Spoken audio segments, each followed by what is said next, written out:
Hi everybody. Today I want to talk about the costs of war. The reason I want to talk about this topic is because it's a very important topic and I think most people don't understand how much war costs. Now if you start by looking at just the pure financial costs, you can start by taking a look at two wars. Now the two wars I'm talking about are the two major wars launched in this century so far, and we're talking about the Afghanistan war and the Iraq war. Now the Afghanistan war, which has also been a miserable failure, just like Iraq, is a very costly war also. I just read on Reuters today that the cost is estimated at nearly $1 trillion as of now. And to understand how much money that is, if you would have divided that by all the citizens in Afghanistan, there's 30 million people live in Afghanistan, and if you would have divided that by all of them, that would have given each citizen in Afghanistan $33,000 or $2,300 annually since the war started.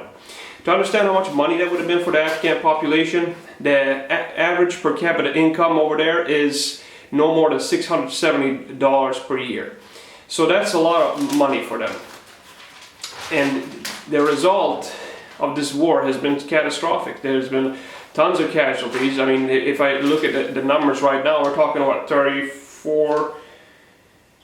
95 coalition casualties, and we're talking 92,000 Afghan casualties, whereas 26,000 of those have been civilian. These are estimates only. It could be higher. It's probably not any lower, but it could certainly be higher. And you just think about that those costs, those financial costs being so high, and the casualties and the result of the war being so catastrophic, it means you would have been better off just giving all this money to the Afghan people. Whatever the result would have been of that would have been far better than going into Afghanistan.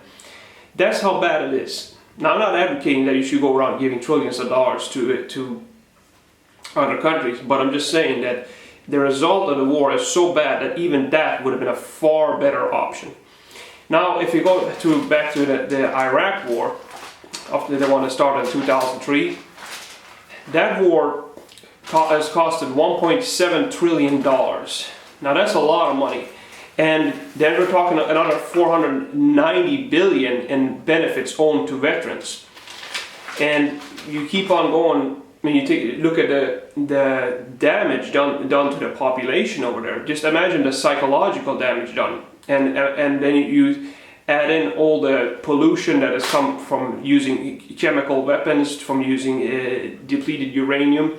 You have a population, for example, in Fallujah, that is so genetically damaged that you've seen birth defects soaring in that area. That's really bad stuff, and that's going to last for years and years, damaging the unborn generations. And moreover, if you take a look at the casualties of the war, well, if you look at very low estimates, and these are very low estimates, it puts it at 134,000 civilian deaths, and may have contributed to 4 times that. And this is according to the Brown University. There are other estimates that say as high as 1 million. So just imagine that. We're talking anywhere between 500,000 to 1 million casualties as a result of that war.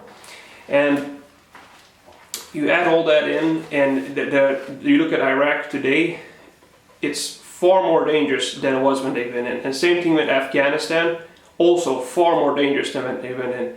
The chances of having any stability there anytime soon are slim, to say the least, and most likely they will not have stability for years and years to come. It might be decades before they have it again. So that really shows the costs of war and how catastrophic these wars turn out to be. So I think that this is something for people to really think about. Whenever people start supporting military actions, think about that for a second, because they often turn out to be disastrous. Anyway, thanks for watching.